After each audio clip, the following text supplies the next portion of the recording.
কে দিল পেরিতের বেড়া লিচুর বাগানে, কমলার বাগানে সইগো। কে দিল পিরিতের বেড়া লিচুর বাগানে। এই ভাই আইছে, ভাই আইছে। এই কি অবস্থা, ভালো আছো ব্রাদার? ভাই আপনি তো পুরাই চেঞ্জ হয়ে গেছেন। কেমনে কি ভাই, কেমনে কি এগুলা, কেমনে কি? আগে তো ক্ষেত খামারে কাজ করে খাইতেন। এই ভাইয়া অতীত নিয়ে টান দিও না ভাইয়া। তুমি না একটা চাকরির কথা বলছিল, চাকরি করবা নাকি? সেনাবাহিনীতে ঢুকাই দিই তোমারে, উচ্চতা তো ভালোই আছে তোমার। ভাই আমি যে উষা আমার তো পুলিশই নেয় না, আবার সেনাবাহিনীতে কেমনে কি ভাই, কেমনে কি? না মানে সমস্যা নাই, সেনাবাহিনী আমার কাছে ছোট ভাই। তুমি যদি 2 ফুট উঁচাও তাও তোমারে ঢুকাই দিব। না মানে চাকরিতে।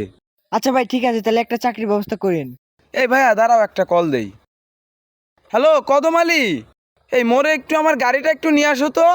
কি কোন ভাই, এই চিপা রোডে এত বড় গাড়ি ঢুকবো? সমস্যা নাই, আসলেই দেখতে পারবা। ভাই এত চেঞ্জ, এত টাকা পয়সা ভাই, কেমনে কি, কেমনে কি ভাই এগুলা, কেমনে কি?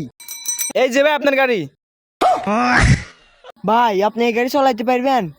আরে কি বলো, 12 মাস তো আমি এটাই চলাই, দেখি সরো। দেখছিস ভাইয়ের কি পরিবর্তন। ভাই এ ভাই, এ ভাই এ ভাই এ ভাই, উঠেন উঠেন উঠেন উঠেন, এ ভাই উঠেন উঠেন উঠেন উঠেন উঠেন। না সমস্যা নাই, ওই ঢাকা শহরে রেস করি তো, ওই রাস্তাটা একটু ফাঁকা পাকার ফালি নেমে গেছে, সমস্যা নাই। ওই তোমরা এক কাজ করো, গাড়িটা একটু গ্যারেজে পাঠিয়ে দাও, সমস্যা নাই।